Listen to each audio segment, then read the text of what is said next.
Hello and welcome to Outlaw Bookseller with me, Stephen Andrews, writer, bookseller, collector. And today we're doing another new wave author overview, and we're looking at the very wonderful Barrington J. Bayley. Now, back in the very early days of the channel, almost 2.5 years ago, literally within a few days of starting the channel, I did a video about Bayley's works, and I put it down a while ago because it was quite sort of hairy and needed some adjustments. So this is an updated and revised edition of that, and I've also added some things to my Bayley collection since then, and I really feel it's time to go back to him because his work is so amazing, and I am within a hair's breadth of completing my collection. The drama grows.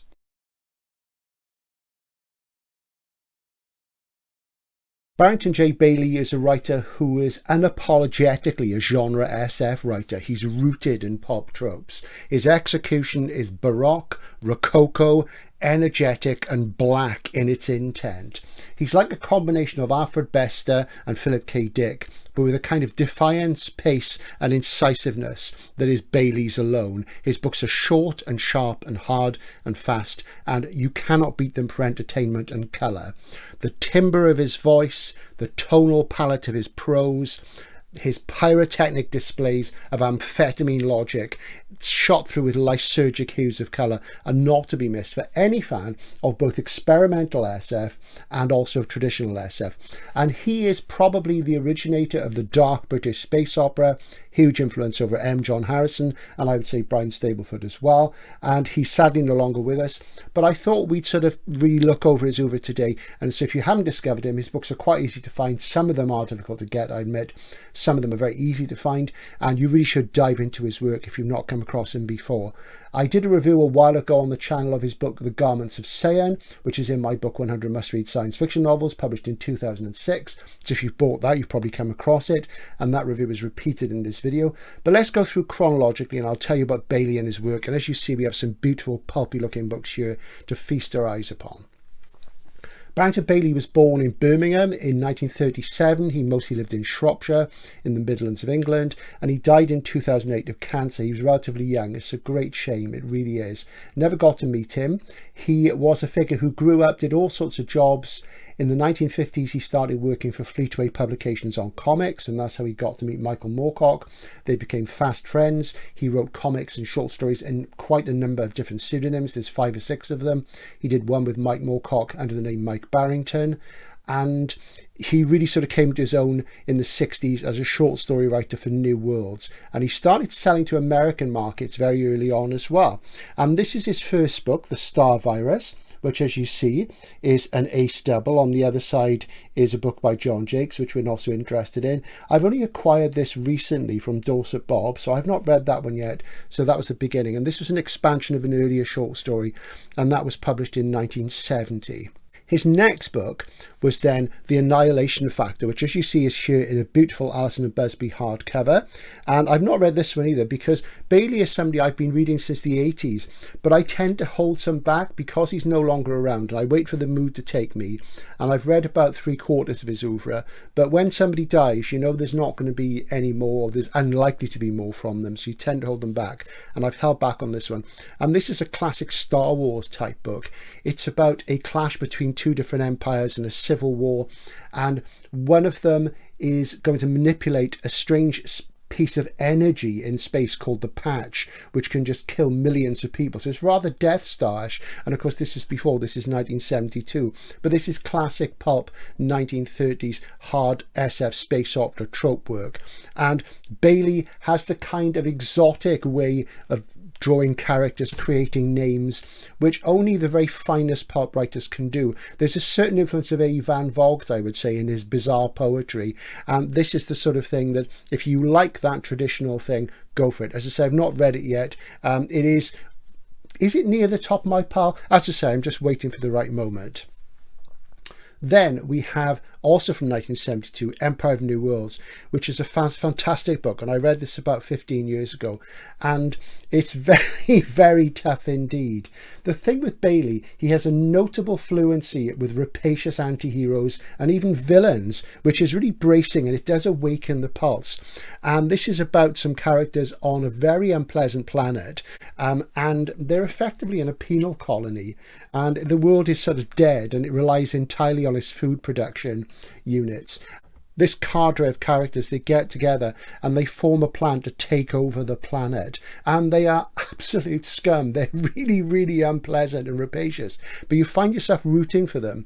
So Bayley could have had a really good career as a gritty crime novelist. However, in Britain, it's very, very hard to have a career that way, and very few people managed it because there is this obsession with cozy crime and the body in the library, whereas in America the hardboiled thing is a lot more thing, always has been. It is far more interesting. So there are sort of flashes of things like Charles Willeford or Richard Stark in this, which I really, really enjoyed, particularly Stark, because Bayley is quite stark and stripped down to the bone, even though the flashes of poetry are always there, as I say. And I really, really enjoyed this. So if you dig anti-heroes, then Empire of Two Worlds is really good. There's I think the hardcover was from Hale, and it's very, very collectible. It's an amazing cover. If I ever come across one at a reasonable price, I'll snap it up. But this is probably my favourite early Bayley. In the mid-70s, he really comes into his own, and by that point he'd done a lot of work on New Worlds in the 60s, and he'd spent a lot of time with Moorcock and Ballard talking about what the new wave was, and he did have an experimental edge which comes up now and again in stories, which I'll talk about when we come to short story collections later on. But he was unapologetic, as I say, in dealing with the pulp tropes. Luckily for people new to Bayley, it's his 70s books which are most common in the wild. I don't think there's any Bayley in print at the moment. You'll get them secondhand online. I don't think there's any in print in the USA. Some of them may be done by Kronos Wildside, still print on demand. I've not checked recently because I'm looking for ones which I know are out of print. But you get to the mid-70s and he's really on a roll. And when you get to sort of 73 to 77, he's really nailing it. That's his sort of golden period. And the first book in that period is Collision with Kronos, which is also known as Collision Course. And this, in America, I think it's called Collision Course, and it's probably a door. And I'll just let you have a closer look at that. Isn't that fantastic? And this is a sort of a time narrative about a world where people notice the things seem to be growing younger, that they're aging backwards, rather like Philip K. Dick's Counterclock World. And some scientists look into this and they realize that there's an alternate world which is moving forward in time, and the two are going to collide. Hence, Collision Course, Collision with Kronos. And this is a fast-paced narrative, great fun, and cuts to the chase. And if you like this sort of thing, and obviously time travel stories are common, but this is slightly different because this is looking at the implications of two parallel worlds trying to occupy the same space in space-time, and we can imagine what that will lead to. So this is a great one to watch out for. As you see, it's published by Fontana. A lot of Bayley's best works are published by Fontana, and I would say if you were sort of struggling with what to pick up, you can get Fontana ones, get those first, because they're just such entertaining reads. Fantastic stuff. The thing with Bayley, his oeuvre is like a line of, you know, if you like snacks, potato chips, you'd say in the States, crisps, we'd say in the UK. But if you could have a nourishing form of snack like that, and every single part of the line was nourishing, but then a range of exotic flavours, and you get completely addicted to them and the savoury nature of them, and you really relish them.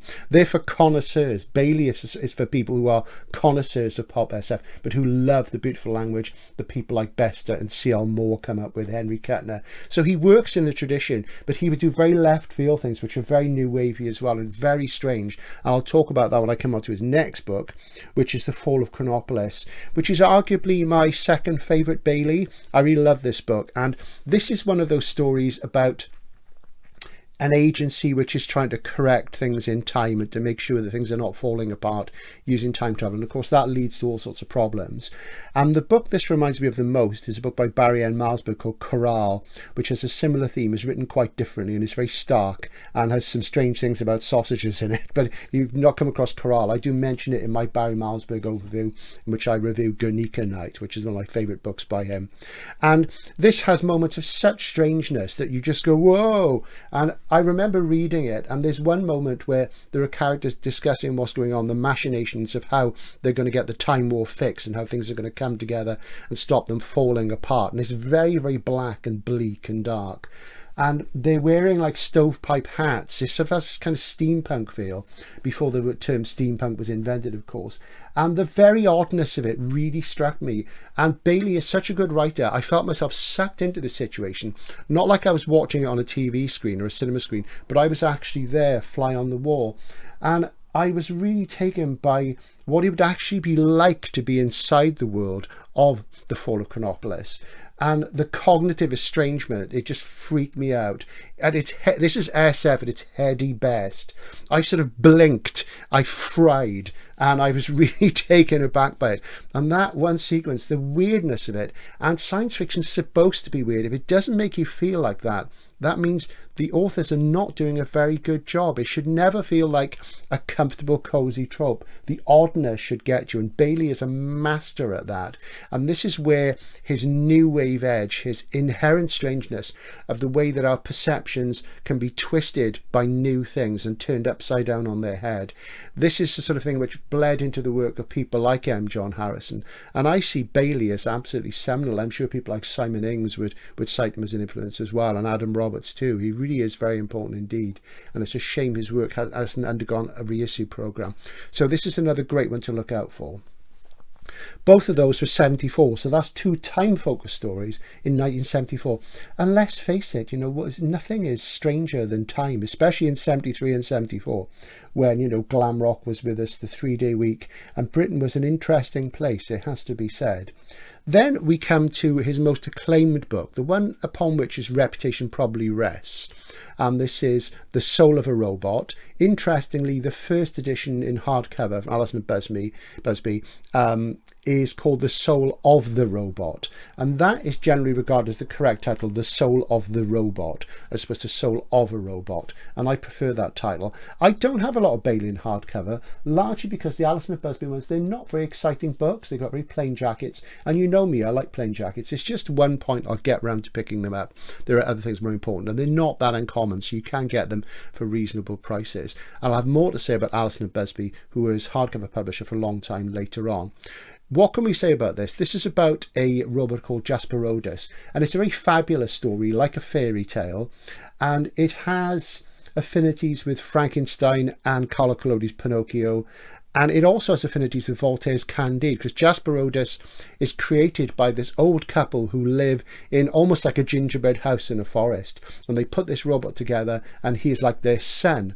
But the classic thing happens, he's a bit neglected, he runs away, has all sorts of adventures in this best of all possible worlds, which is where it's like Voltaire's Candide, and it's really, really good. Later on, Bayley did a sequel, but this is the thing on which it rests. It's a lot about artificial intelligence and consciousness and how, a robot intelligence might view us. So if you like robot books, this is sort of up there with Asimov stuff. It's up there with John Sladek's Roderick and Tick-Tock stories.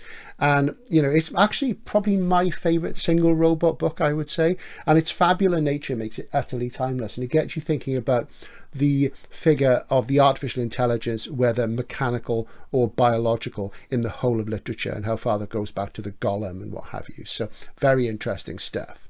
Then we move towards the late 70s, and in 1976 Barry produced my favourite book by him, which is The Garments of Seon. This one and Soul of the Robot are probably the ones for me. And this is in my book, 100 Must-Read Science Fiction Novels, which I've got a copy of here somewhere.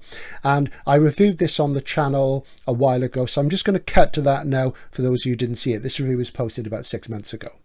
It's set in the Zyode cluster, and it's tailoring, which is a sort of mundane occupation, and Peder Forbath, who is the protagonist of the book, he's just a tailor, and it sort of ensures that just by being a tailor, he's like a man of slender means, and he's insignificant to the rest of the society in the Zyode cluster. But he looks at somewhere called Seon, which is a neighbouring galactic spiral arm, and there clothes are more than mere vestments, they're a way of life. They encompass not only a human being's philosophy, but they expand his supernormal potential as well as that to boot. And so while the Garments of Seon are illegal in the conservative Zyode cluster, Forbath decides that what he wants to do is elevate his sort of mundane occupation of tailoring to his highest potential and become known as a sartorial. And a sartorial is the designation that tailors enjoy in the culture next door in Seon, in that different spiral arm of the galaxy. So he falls in with this sort of foppish character who's always sipping liqueurs, and he's a bit of a chancer. This character is called Rialto Mast, And with Rialto Mast, Forbath participates in an illegal salvage mission on a frontier planet, and he raids a wrecked cargo ship which contains a stash of cyanic couture, so it's clothes from this other culture. And the duo then, Rialto Mast and Peter Forbath, are going to fence these clothes on the black market, but unknown to the villainous Mast. Mast is a little bit of a chancer, as I say. Pedder's kept the very prize of the haul for himself, and it's not like a pair of jeans. It's a legendary Franchenard suit, and the Franchenard suit is a very rare bit of, say, sartorialism, a rare bit of tailoring. And there's only 5 of them in existence, and they're very, very, very prized, even in the sort of voguish style, clothes, fashion-obsessed Saiyan culture. And soon Forbath finds that his personality and his fortunes are transformed by this enigmatic garb. But Mast learns of the deceptions, and he initiates a pursuit that leads to a galactic odyssey in which the clothes really do make the man. And the garment Saiyan is colourful, it's fast-moving, it's witty, and it's kind of typical of Barry's inventive approach to traditional SF. I mean, this is the thing, clothes, he just takes an idea and he makes it the centre. And we tend to think of clothes as being superficial, but they are important. They're not just important as sort of protection, what have you. They signal all sorts of things culturally. So this is looking at the culture of clothes, and it also has kind of a superhero element in a way, if you like. So it's a great fun read, and very colourful and rococo and baroque and spiky. Then in 1977 came the Grand Wheel, and as you see, all of these are Fontanas, and they're quite easy to pick up, particularly the Grand Wheel. For some reason people let it go. Now I think this is a fantastic book, and what does it remind me of? It's about gambling. It's about gambling across the solar system, and about a character called Chain Scarn, which is typical of Bailey's great name. Chain, which reminds me of Cheney, and Scarn, which obviously makes you think of scars. It also sounds Northern English as well, and he's a gambler, and he's a very lucky gambler, but he wants to get in control of the syndicate that looks after all the illegal activity in the solar system. So again, there's flashes of crime and villainy, and it's the very sort of outsider status of these bad guys in these books which makes them so exciting. And it's a real romp and akin to the Garments of Saiyan. And when you read this, it reminds you of things like Solar Lottery by Philip K. Dick, The Gamesman by Barry Malzberg, a lot of these game and gambling based things. And of course in Malzberg there's the gambling trilogy, which begins with Overlay and ends with Underlay, which was the first Malzberg I read, which still freaks me out even now. This is like that, so it's in between Dick and Malzberg, but again Bailey has a kind of verve of his own which is more akin to Bester and Van Vogt, but because of his Britishness and because of his particular way of bringing the poetry into the naming of things and the fleetness and speed. I mean, they really do move at a clip. These are short books and he doesn't mess around. You can't really go wrong. And I think, really for pure entertainment, as I say again, you can't fault this. I do like game-based SF. Robert Sheckley is one of my sort of favourite people. He tends to meander and go off at tangents. You don't get any of that with Bailey. He sticks to it. They can be episodic, but the episodes really add up into a fantastic mosaic of plot, and there are revelations and turnabouts, and and the characters are just fantastic. The only thing I would say about Bailey's characters is that women in his books are more decorative than anything else, and he would probably have issues getting published now. Say sadly he's no longer with us, but he was writing for a market then which was very different, a market which was primarily male, aimed at male readers, and he was a working jobbing writer. The guy never had a bestseller, didn't win loads of awards. He should have, because he wasn't coming up with the big sort of dumb object type things that the likes of Clark or say Bob Shaw were. Not to denigrate them, Bob Shaw, as you know, is one of my favourite writers, but Bailey was odd, he was weird, he was strange, and that's why I love him. On that front, his short stories, not all of them, but a lot of the early ones are collected here in The Night to the Limits, which Michael Moorcock is very fond of. And the great thing about this is it combines, as Moorcock has said, the best of the new with the best of the old. There's some really strange stories in here. There's one about a ship which can pass through solid matter, and I can't think what it's called, but it's really, really something. And it reminded me of things that later on people like Adam Roberts did in 20 Trillion Leagues Beneath the Sea, I think it's called. And there's one in here which is in New Worlds, what was it called? Really flaky. Me and My Antronoscope. That's a really weird one. And yeah, I think it's The Exploration of Space is the other one. And this sort of shows him experimenting, which he did a lot in New Worlds, because he was keen on that. And one criticism of Bayley is that he stuck to pulp tropes, that he didn't push the envelope enough. But I think really, you know, it's difficult because he was never going to be J.G. Ballard. He was never going to use Popper as Moorcock. He was an outsider amongst outsiders. But he really deserves your fealty, it has to be said. And his space opera work is downbeat. It upturns expectations. It's not for those people who, do you remember when you're in school and you're talking to your chums about SF and people say, oh, I don't like Philip K. Dick, he's weird. And, you know, Bayley is weird, like I've said. That's what it's all about. That oddness, that cognitive dissonance, which swirls in a black and purple mix and engulfs your head like a gas and you can't breathe. And then you start to hallucinate. It really is like that. It's fantastic stuff. By the end of the 70s, it became clear that Bayley's contracts with Fontana and Alison and Busby were sort of rather shaky, and he started selling books to Door, and he'd been selling them for a while to the States, of course, but there's quite a few Door copies of these ones around. And this one, Star Winds, which is from 78, which is the last Bayley I read, actually, probably about a year ago, maybe 6 months ago. And I don't think there was ever a UK paperback this. I've certainly never seen one. I don't think there's any UK edition, so this can be a hard one to pick up from the UK, Star Winds. And this is like a tale of press gangs and pirate ships in space. You know, the spaceships have sails and they sail on the solar wind, and a character is forced into service on board one of them, and he's going to end up in prison otherwise. He goes off to this planet, and there's a lot of political daring do. That's quite a commonplace thing in Bayley's books. I have to say this is not one of my favourites. In a way, it's a kind of precursor of Bob Shaw's Ragged Astronauts trilogy, except that's a little bit more science-based and arguably a little bit more steampunky and anachronistic. But this is as well, and it's charming and colourful. But this is something more routine that somebody who just likes good fantasy action would like, even though it is SF. But I found for me it didn't have enough bite. It has some poetry, but didn't really sweep me away in the way that some of the others did. But for somebody who's more of a traditional reader, this might be just a job for you if you're in that sort of mood for some sheer entertainment. Next, we have The Pillars of Eternity from 1982, again Door. I haven't read this one. This was published in the UK as part of a Pan omnibus a few years later. Pan did one, maybe two omnibuses of Bayley's work, and I did have one of them. They were published in the mid-80s, and I gave it to a friend because when I acquired this, I didn't need it, and even though it was a nice book, I've got to make some space. And I picked this up quite recently, so that's another one on reserve. And I don't know a lot about this one, to be honest, and let's have a look. A novel about how clones made murder a new sexual experience, how rebuilding one man's skeleton made him the most sensitive and powerful man in the galaxy, how a deck of cards was devised that was really programmed to reveal the future, so a real tarot, how a lost planet became the mecca of every treasure hunter in space. So you can just see, you know, this is really sort of all sorts of ideas there. And Bayley, you know, was a great ideas man as well as the literary flash. That, you know, the concepts were there always with him.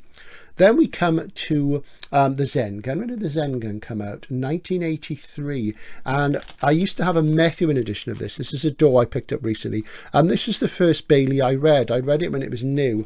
And it has certain affinities with Cordwainer Smith, also with M. John Harrison's Centauri device, because it's about the ultimate weapon, and it's also about animals which are raised up. So there's a lot of animal characters in this, like you get in the instrumentality stories. And it's very trippy and skippy and fast moving and bizarre, but I have fond memories of it. I wasn't sure at the time. The more I look back on it, I think I want to reread it. So I picked up this Door edition recently because the Methuen one was the one I had, and I never liked the cover. I always thought it was horrible, so it was really nice to get that. So that's a later one. At this point, Bayley's star was sort of falling really, and he had big issues with Alison and Busby. He fell out with them and he had to take them to court because this was around, I think this is mostly around issues with the soul of a robot, and it was when he decided to do a sequel to Soul of the Robot, which we'll come up to in a moment, and he had to take them to court for unpaid royalties. They'd remained his books without telling him. They'd broken the contract in many ways, and also the company had gone down. They'd gone bankrupt, and he had to turn to coal mining to survive. And you know, that didn't do his health any good. My grandfathers were coal miners, being from Wales, and you know, they shuffled off this mortal coil way too young, both of them, one at 64, one at 70, and you know, terrible thing. So you know, he, a very fine writer, and he was reduced to sort of manual labour. Not that there's anything wrong with manual labour, it's the dignity of labour, you know, and it just shouldn't have happened. So it was a tough time for him, and he didn't really make a comeback for a long time after that. It was ages and ages. So let's just show you what was actually happening there. And in terms of that situation, I'll just pop another couple of books on the podium, since they're the ones we're talking about. This is The Forest of Peldane, which is another door, again a book never published in the UK, and that's from, let's see, where's that from? That's from 1985. So this is when things are really tough for Bayley. Never been published in the UK. Not read that one recently. That's one I've acquired since I started the channel. So you see, I've got a few in reserve, which is good. And one day I'll sort of binge through them all probably. But this book, The Rod of Light, which is the sequel to The Soul of the Robot, this is when he hit those real problems. And The Rod of Light sees Jasper as going forward and in conflict with another robot. There's a kind of Gargantua Pantagruel feel about it sometimes, like Rabelais. And it's about robots acquiring souls. And it's a long time since I've read it, but he didn't do a trilogy, which in a way is a good thing. He probably would have if he could have. But he explores the ideas very thoroughly. And I just love that cover. Isn't that fantastic? Absolutely great. And that's Methuen. That's a Methuen cover I do like. You know, I'm very sort of nostalgic about Methuen now, because their line was one of the last lines I would look at when I was restocking my science fiction section in the 80s when I'm working in bookshops in my early years. But they did some good stuff. They did loads of Simac, and nobody seemed to buy Simac then. They had loads in print, but I also struggled to sell them. And I'll admit I've never been much of a fan. I was more of a Bayleyite, really. So that's really hit the problems. There was nothing then for many years, and I'm not actually sure what he was doing at that point. He did a Warhammer novel in 1999, which I don't have because it's not canonical Bayley. I don't really buy his other work, though there's one exception to that I'll show you later on. And then in the early part of the century, a couple of books came out from the very wonderful Cosmos Wildside. I'll just pop those up so you can see them. And they are The Sinners of Erspia. Very beautiful, I think you will agree. Look at that, with a Hieronymus Bosch type cover there. And also, in fact, let me make some space and move this. Oh my God, you can see the microphone, how terrible. And you're always surrounded by books. We can't move in this house. Everybody says that, but you go to a bookseller's house and it's truer than anywhere else. And The Great Hydration. And I snapped these up when they came out. And Cosmos Wildside, fundamentally a print-on-demand publisher in the USA, but they've done some great works, lots of things back in print. They do some of Keith Roberts' books in trade paperbacks and laminated boards, hardcovers, so they're out there. I'm not sure about these. These both came out in 2002. I'm not sure when they were written. This is The Sinners of Erspia, which I haven't read yet. And this is about the conflict between two beings who are from Rosicrucian mythology. Ormazad and Ahriman, twin gods of good and evil, and they pop up in Philip K. Dick's Cosmic Puppets, which is an early PKD book, and of course they have a religious implication, being part of Rosicrucianism, and that's related to the Golden Dawn magic system much later on, Aleister Crowley, all that stuff. But I haven't read this yet. I'm holding it back, but I think you'd agree, beautiful book for print on demand. You can't go wrong. And I think if you want copies of this, Dorset Bob has some. He certainly has the trade paperback. However, I have read The Great Hydration, which is a fantastic pure SF novel. When I read this, it reminded me of Harlan Ellison's Wolves to Kill, and that's a great short story about you know, a man and his cadre who basically go around sort of taking down planets. You know, when extraterrestrials have a beef with another planet, they bring this guy and his mates in to take this planet down for them, to avoid the sort of diplomatic problems, and they just move in and take over. So there's a lot of debts, you know, in Bayley's work to William Burroughs, to the Nova mob in the Nova trilogy from the early 60s. So there is that sort of strict meshing with that as well. And of course, Burroughs himself drew on the pulp tropes of people like Henry Kuttner, particularly Fury, which is for me one of the key books of the Golden golden age. Kettner, one of my favourite golden age writers, and Bayley, I'm sure, would have cited that as an influence. And this is full of strange lobster-like aliens. It's about a planet which is sort of, it's going to be sort of taken over by hydrating it because it's dry, and it's absolutely rips along. Another book this reminds me of, probably because of the lobster aspect, is Charles Stross's Accelerando, which has intelligent lobsters in it later on. Accelerando, one of the best pure SF books of the 21st century. But The Great Hydration is such fun, and if you want to get stuck into strange aliens, daring do adventure, all done at a pace which is thrilling and fast and rips along and tears the fabric of reality with its claws of strangers reaching out for you, and the colour spatters across your consciousness, you can't really go wrong. It's just great, great fun. So there's a look at Barrington Bayley. He was big in Japan, apparently. That was good. He won some awards there, but not much else. It's a great shame. And as I say, he died relatively young. He's never really had his day in the sun. A prophet without honour. All you people who like Al Reynolds, China Miéville, possibly to a degree in the sort of weird aspect, certainly Ian M. Banks, Peter F. Hamilton, they all owe Bayley a debt. Bayley and M. John, you know, they're the ones who did it, and Brian Stableford. That great British 70s fleet space opera is the thing, very much so.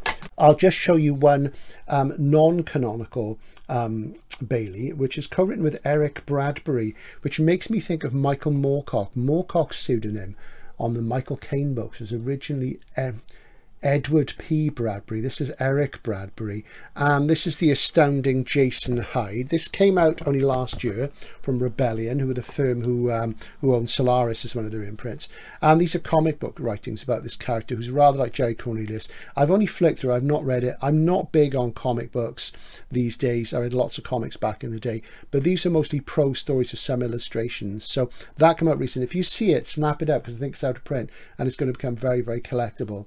So that's Barrington J. Bayley, probably one of my favourite pure SF novelists, and if you've never read him, pick him up. He is that wonderful thing, an entertaining writer who will keep you thrilled, keep you smiling, keep you happy, but at the same time he will challenge you and twist your consciousness, which is exactly what great SF should do. Hope you enjoyed that. I'll see you again soon. We'll do some more new wave overviews, and best of luck in finding some Bayley for yourselves. Bye for now.